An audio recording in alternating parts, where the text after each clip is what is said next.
Hello and welcome to FPL Mate, your best mate for fantasy Premier League content for the 2022-23 season. My name is Dan and it's time for the Game Week 33 episode of Buy, Sell, Keep, Avoid, because the Game Week 33 deadline is just around the corner. Guys, if you do enjoy this one, please do leave a like, please do subscribe if you're new around here. But first of all, let's have a look at the rules of the video.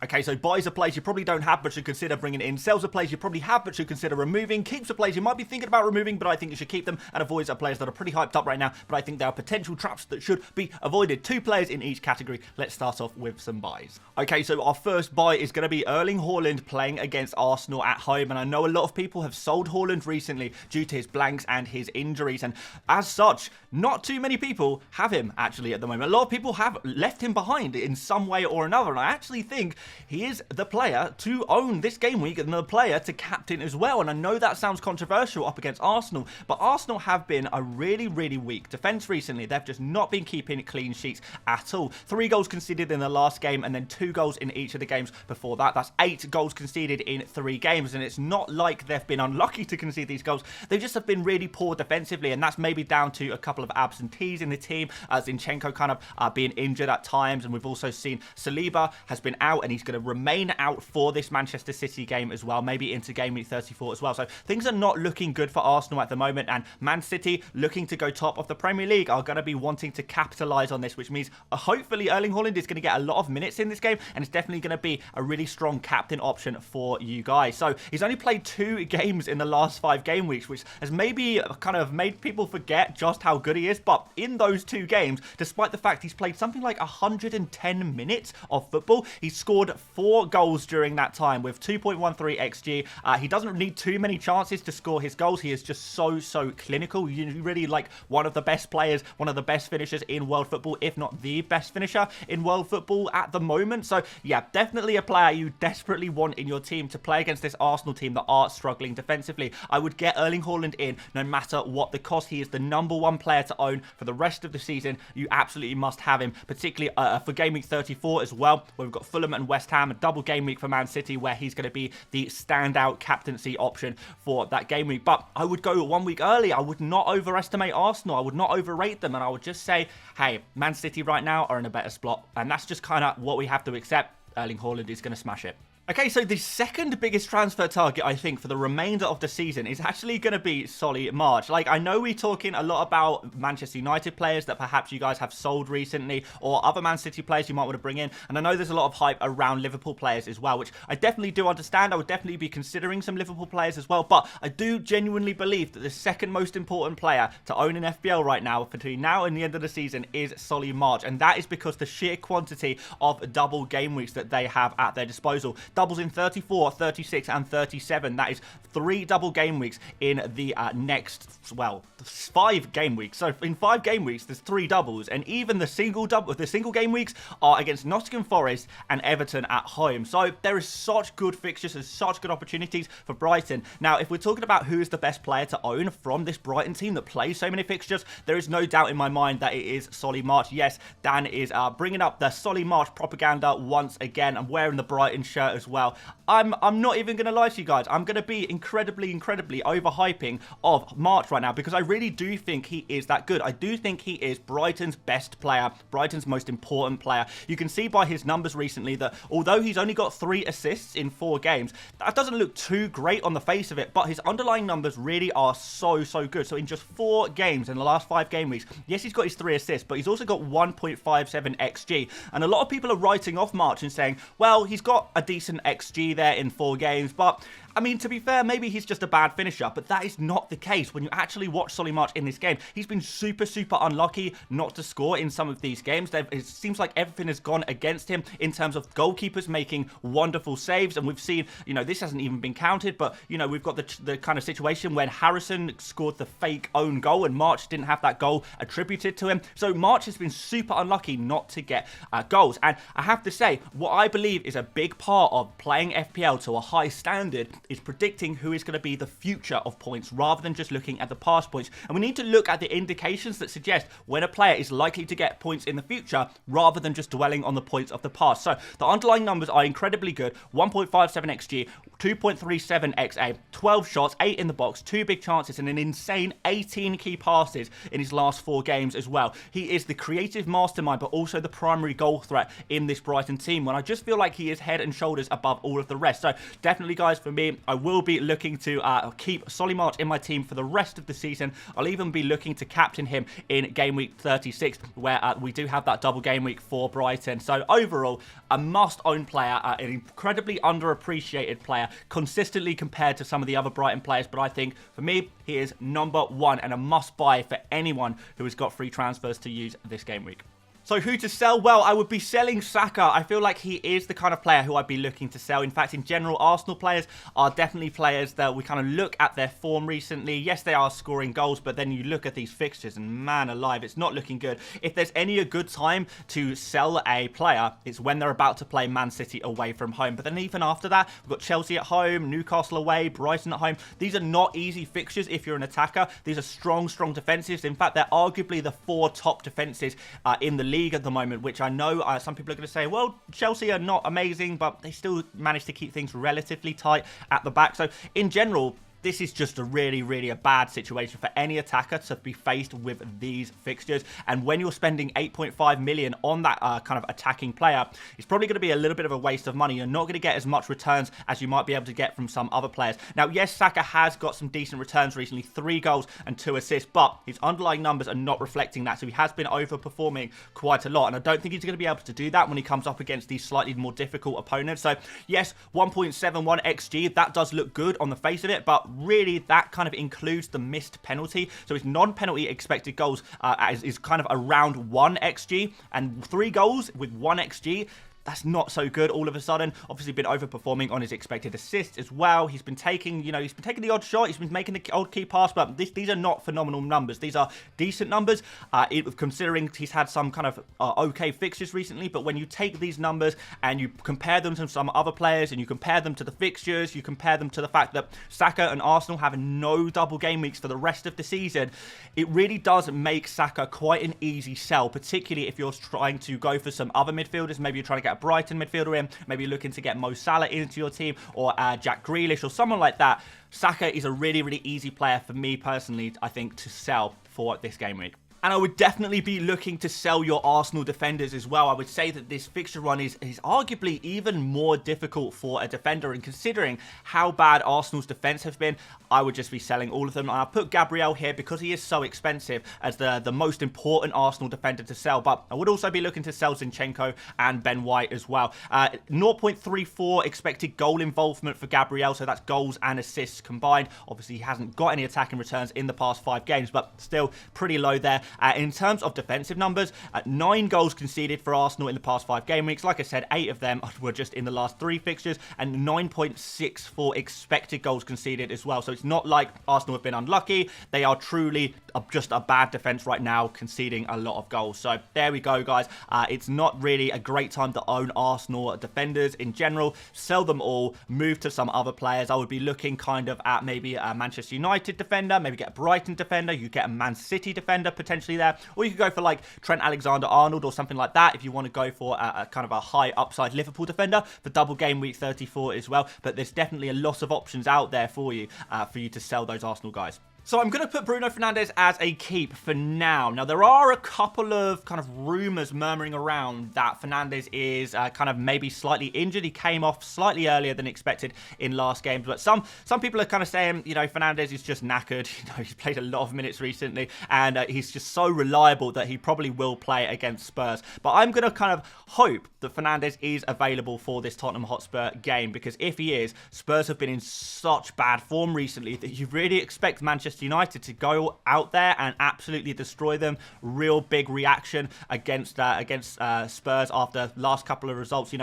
Winning against Brighton, of course, at the end of the game, but the Sevilla match as well. We've already seen a bit of a reaction from Manchester United. I thought they played really well, and I thought Fernandes in particular played really well against Brighton. Now, I know a lot of people are saying, I don't like Fernandez's numbers. You know, he's not scored goals. He's not got assists. I want him to get attacking returns. But once again, I take you back to what I was saying before. I think the beauty of trying to play FPL is trying to predict who will score points in the future rather than just purely dwelling on points of the past. And when we look at Fernandez's numbers, 1.12 expected goals, 2.3 expected assists.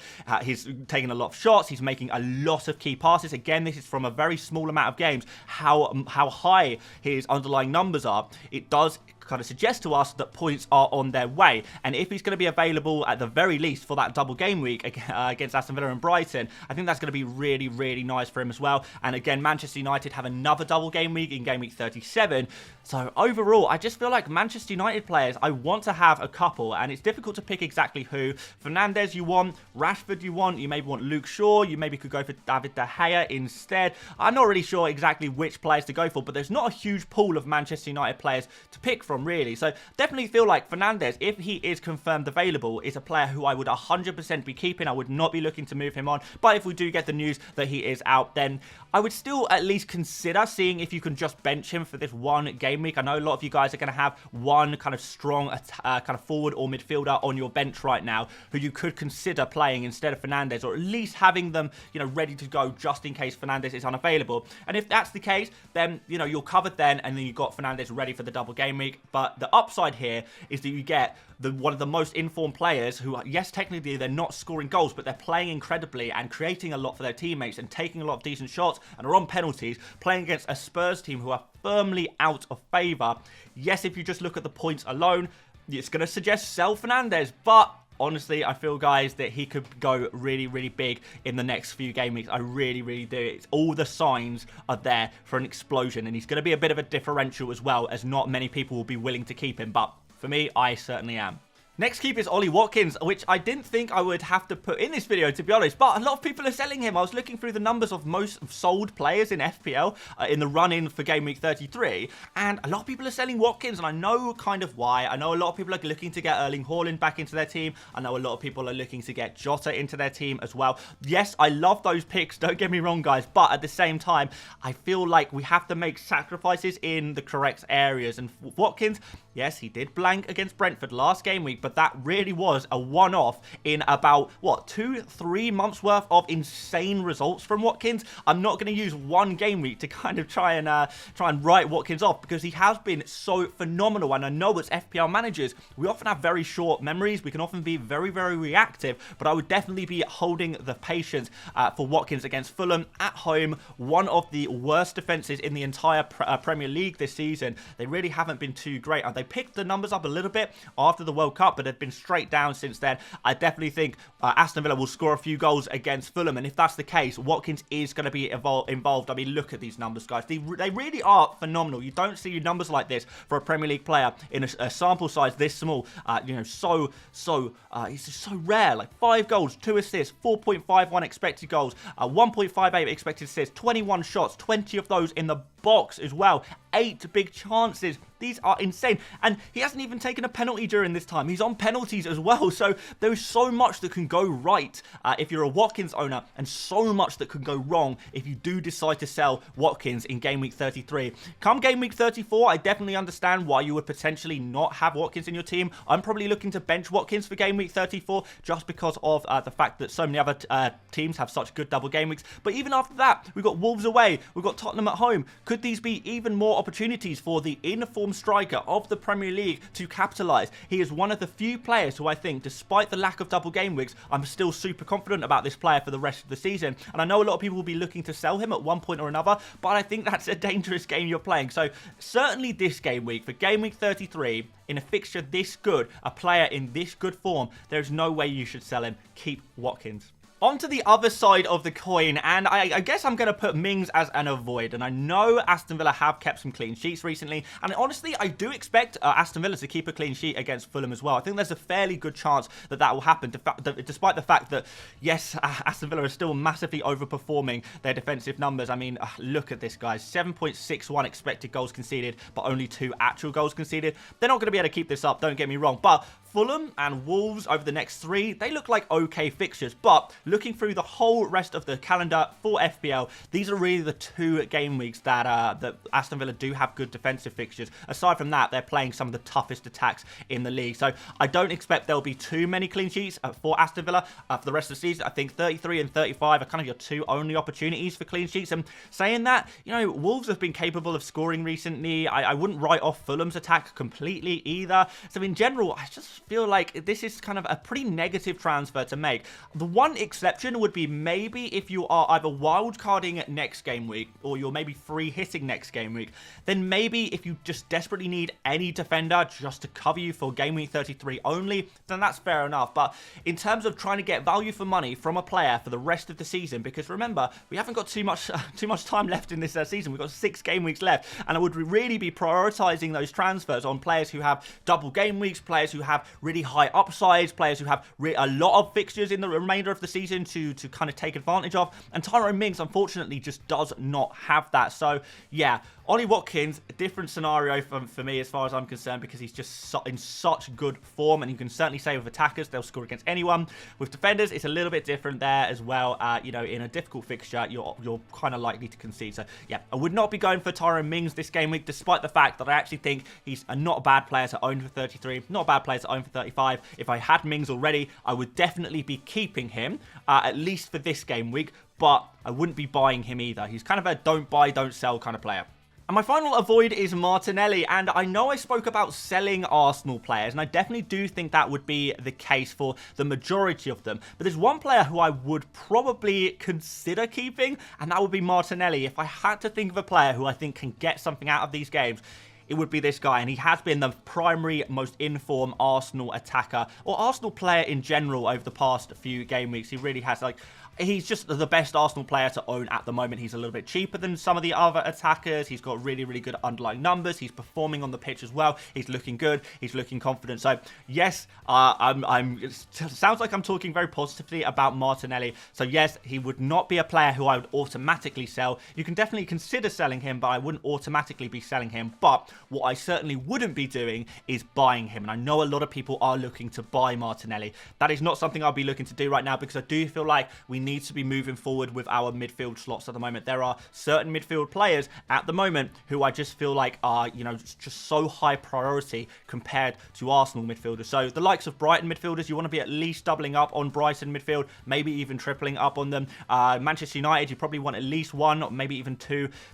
I don't really want to say 3, but, you know, at least 2 Manchester United midfielders would be amazing. You could have 2 Man City midfielders like De Bruyne, Grealish as well. We're talking about kind of Mahrez, Gundogan, Foden when he's back. Maybe you could think about those players. We haven't even spoken about Liverpool, so Mo Salah, you could maybe consider him. Where do Arsenal midfielders fit into all of this? Well, the answer is they don't really. When you're talking about all of these other amazing midfielders who are performing just as well, if not better than Martinelli, and have much more fixtures than Martinelli, they have additional fixtures than Martinelli, and infinitely better fixtures, even if they were single game weeks. I mean, these are terrible, terrible fixtures. All of the other players have great fixtures, double game weeks, performing just as well. Can we really justify buying Martinelli when there are so many other better options? For me, I love Martinelli. I think he's doing so well at the moment, and I feel like he will pick up a few points over the next few game weeks. But compared to some of the other options, Martinelli's scores are going to look really, really low. So for me, if I didn't own him already, I would definitely not be buying him.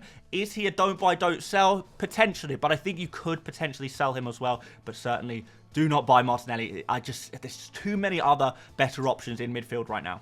In summary, guys, I really do feel like our entire focus should be at least on the double game week in game week 34. If you're free hitting in game week 34, then maybe you could even look forward to game week 37, which is kind of similar teams doubling up there. You would be looking to get the likes of kind of, you know, Manchester United, Brighton, Man City, a little bit of Liverpool maybe, if you're not free hitting in 34. Those are kind of the players I would really be looking to get right now, no matter what their position, forwards, goalkeepers, defenders, midfielders, all of them. Every player who has all of these amazing double game weeks, these are the priority transfers. We haven't got very long. We haven't got very many game weeks left in the season to get these players in. And if you don't prioritize them, you're going to find yourself taking a lot of big hits, like at the last second to try and squeeze all of these players in.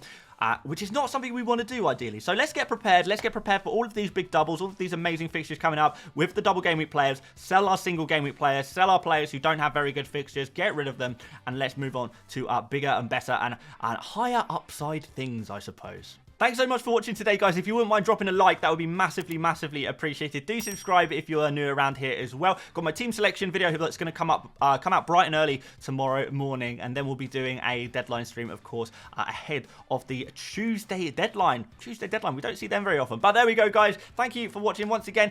If you want to watch our tier list video as well for loads of other players spoken about, then please go ahead. But aside from that, guys, thank you so much for watching once again, and I will see you later, mates.